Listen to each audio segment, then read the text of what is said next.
দেশজুড়ে চলছে operation devil hunt. গাজীপুরে শ্রীপুরের একটি বাড়ি ঘেরাও করে গতরাতে সিরাজগঞ্জ ৬ আসনের সাবেক সংসদ সদস্য চয়ন ইসলামকে গ্রেফতার করেছে পুলিশ। সেখান থেকে সবশেষ পরিস্থিতি জানিয়েছেন শ্রীপুর প্রতিনিধি শিহাব খান।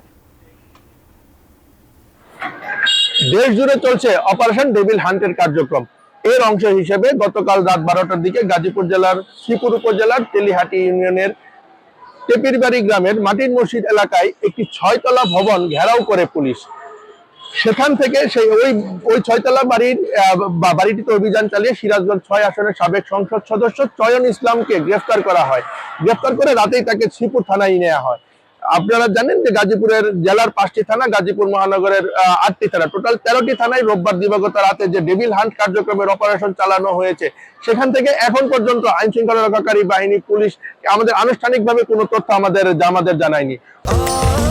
স্বাস্থ্যকর অল টাইম ফ্যামিলি কেক, সব সময় অল টাইম হেলদি লাইফ। গত শুক্রবার রাতে গাজীপুরের ধিয়াশ্রম এলাকায় সাবেক মুক্তিযুদ্ধ বিষয়ক মন্ত্রী আ.ক.ম মোজাম্মেলের বাড়িতে লুটতরাজ হচ্ছে, এমন খবরে গাজীপুরের বৈষম্য বিরোধী ছাত্র আন্দোলনের নেতারা সেখানে উপস্থিত হলে ছাত্রলীগ, যুবলীগ এবং আওয়ামী লীগ পরিচয়ে তাদের উপর হামলা করা হয়। সেই হামলায় এখন পর্যন্ত 15 থেকে 16 জনের আহত হয়েছে।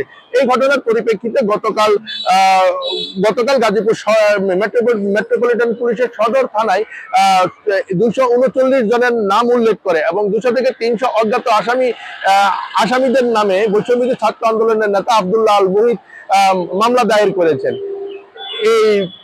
এই মামলার পরিপ্রেক্ষিতে 16 জনকে গ্রেফতারের খবর জানিয়েছিল পুলিশ।